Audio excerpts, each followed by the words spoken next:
When people ask me what I do for a living and I say I'm a wellbeing coach, I'm conscious that it can throw up quite a lot of connotations. And actually, I've been reflecting quite a lot about wellness and the wellbeing industry, which is massive, as we know, and how it's become increasingly commodified.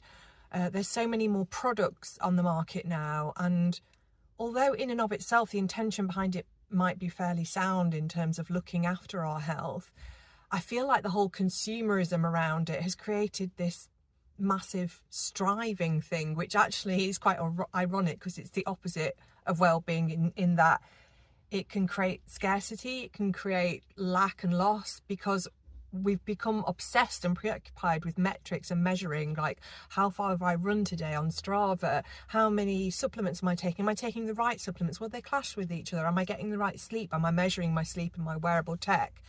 And can you feel the pressure and the tension that creates internally if we don't get it right? And wellness isn't something to strive for. It's not something to get right. And I'm well aware of the irony of that I'm selling services within the umbrella of well-being. But really, for me, it's about pointing back to what is already inherent, what already exists within us. And it's more of an exhale in that we don't have to be and do all of those things. We're okay just as we are.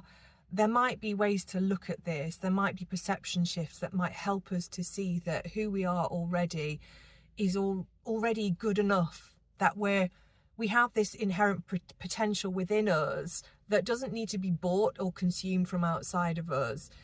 It's learning how to tend to ourselves, how to be with ourselves in a compassionate and gentle way when sometimes we can be quite tough with ourselves. And it might mean doing things differently and creating more habits and looking at ourselves in a different light, but it doesn't have to become this big thing to strive for.